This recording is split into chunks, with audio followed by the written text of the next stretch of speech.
All right, I've been wearing the Samsung Galaxy Watch Ultra for the past year, and I also tried the Watch 8 Classic for the past couple of weeks, and you've tried it a bit as well, and we have some thoughts. Samsung went ahead and introduced a new Ultra, but they didn't actually have a new name for it. It was just a kind of a 2025 release version, the refresh. But what are the differences? So the hero color is different. That's blue. This one was like orange. Oh, yeah. From 2024. The storage has been bumped up, 32 gigs. And the price remains the same. So it's still an Ultra, it's just a refresh. So we won't talk. We'll use the Ultra 24 and 25 interchangeably. There's not much that's changed. It's good they didn't call it Gen 2 or a new model. Both. They would have. Yeah, exactly. But there are several new things added to all the watches. And we'll be coming to some of the older watches as well. One major thing, obviously, Gemini. Right? So handy. Yeah. Man, I didn't realize how good it is on a watch. I mean, I was already before this installing Google Assistant and replacing Bixby with that. But now you have like hands-on experience with Gemini. You can ask any question you can dream of. It's not doing a stupid Google search. I mean, it's like one of those sci-fi devices, like that you could just talk to and it would tell you anything you want. Yeah, exactly. We have that on our watch now. It's insane. Actually, this morning in the car, I was using the conversation mode with ChatGPT on my phone and just having a conversation while I was driving here about work. I had something that I wanted to kind of, spar with. And now it's on your watch. It's a pretty good upgrade. Yeah, no humans required. No. But there's some human stuff as well. Yeah. The health stuff, that's new. Couple of things. Vascular load. I thought this is quite useful. I'm not an expert, so don't take this as a cardiologist's opinion, but for long-term health risk of your heart, it measures your heart rate during your sleep, and once it has 3 measurements, it can tell you what is the vascular load, what is the load your heart is bearing. Okay. And I don't know, it's an indicator. What's it an indicator of? How stressed your heart is, basically. Okay. So, and you can do all the stuff you can to lessen that impact, but okay, it may not be useful, but at least it's not, I feel, as bizarre as the next one, which is the antioxidant index. Yeah, you went down that rabbit hole a little bit. Yeah, I don't know. It's like they have to introduce something new, so they came up with this, I think. So apparently this is useful to see how many fruits and veggies you're consuming, which is good, right? It's a useful thing. But so you have to tell it every time you eat. No. You can measure it. Okay. But it only measures one type of antioxidant. This is a carotenoid. Again, not an expert here, but this is what I found out.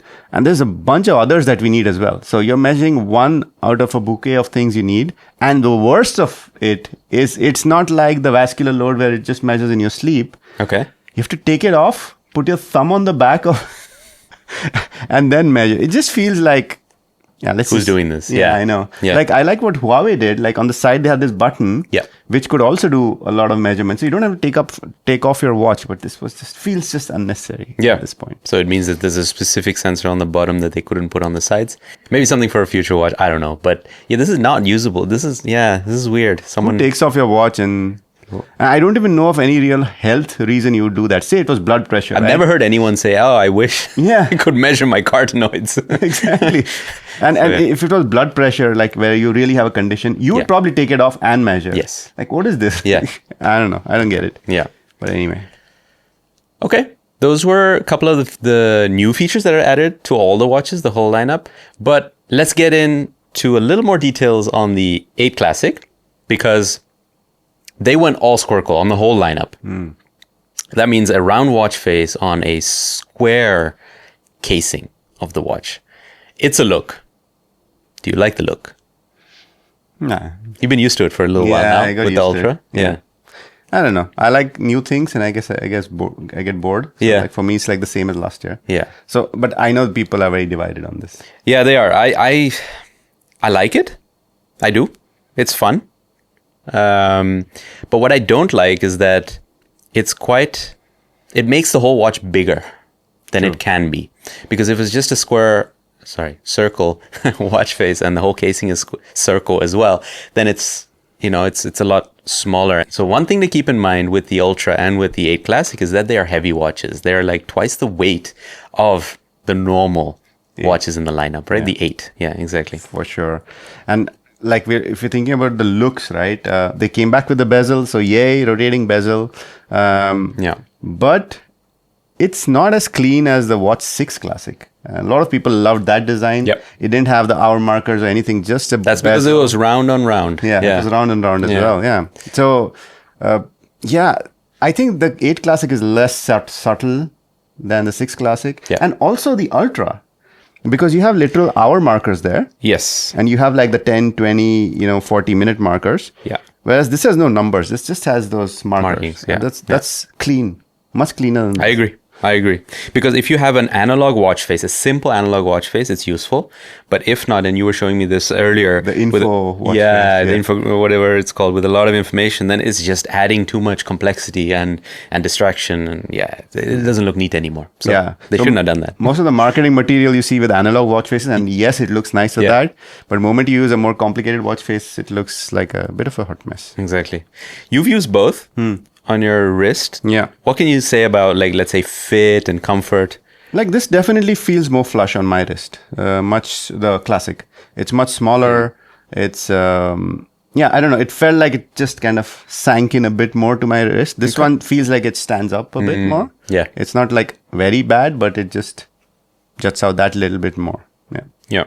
So people always bought the Ultra version of the watches, whether that be the Apple Watch or the Samsung, because of battery life. People hate charging these things every day. Yeah. Right? I think Sammy's missed a trick by not going beyond 3 days. Like 3 days is probably tops what the Ultra can give you. I think this is closer to 2 days. Yeah. With a mix of always on and always, I think we need a 5-day watch from Samsung. Seriously. I mean, sure, you can nitpick that this is a bit worse than this, whatever. Yeah. I think till it's a 1 week watch, don't talk to me about it. Yeah, exactly. Right? So if you compare this Direct 8 Classic model to that Direct Gen 1 version of the Ultra, you do see one difference, which is the storage. 64 on this and 32 on that. But if you go with the Gen 2 version, or let's say the refresh model of the Ultra, then you're getting 64 gigs on both. Yeah. Again, I've never been bothered. Okay, that applies to more than just smartwatch. I've never really been bothered with storage issues on my phones or my watches. For me, storage is like money. It really matters when you have too little. And after a certain point, yes, it's nice to have a lot more money, but you don't need it to survive. Yeah. So if it had 8 gigs of storage, yes, I would say, oh man, I'm struggling. Like nothing works. Yeah, have to delete apps. Gigs. Yeah, no. And unless you're really storing music and going for runs and all that and using the LTE. Then maybe, but for most people, I don't think. I think never run enough. Yeah, I've never ran out on a smartwatch. It's never popped up. So okay, there's that. What else is there? There's some smaller things. The other day, I put this in my bag, and I was just walking into work, and there was like this siren running, and people were like, "It is literally happening." Oh yeah. And the people were like, "What's going on?" And everybody stared at me, and it was in my bag, and I had no idea this thing had a siren, so I had to take it out. And so the siren really works. It's quite loud, and it has this kind of. So wait, what's the use case? You have it on your wrist, or you don't? I think it's more for maybe say you're stuck somewhere, or I don't know, you get locked in, or an elderly person falls down or something, and it's trying to call for attention. Things like that. Okay. So that's an SOS siren basically. You don't get that on the Classic. You also don't get 10 atmosphere waterproofing on the Classic. So you get 5, right, on this guy? Yeah, 5 and 10. You can deep dive with this, but this should be fine for any pool or whatever. Right. Yeah. Okay. And I think one thing which kind of started growing on me after, and I switched back to the Ultra, was it's slightly bigger. And actually... Yeah, the watch, you mean, or? I think the display is slightly bigger. As well. Yeah. The watch is definitely bigger. Yeah. And that, I think in daily use, if you have terrible eyes, aging eyes like mine, then this is good. Yeah. But let's be honest, both are big watches. Yeah, I mean, this is already too big for you, isn't it? Yeah, it's too big for me. Yeah. But let's talk about it, because there's a price difference here. Yes. There is $150 more that you have to give for Gen 2. For the Gen 2 or the refresh model of the Ultra, whereas this guy's a $500. Yeah, no brainer, this guy. Right? $150 is a lot of money. I love my Ultra. You're not getting that much more though. No. Especially for your use case. So you don't need that extra waterproofing, right? No. What else are you getting actually? Bigger display. Yeah, slightly. Siren. Maybe slightly more battery. Yeah. So they brought so much into this watch, into the Classic. Save the money.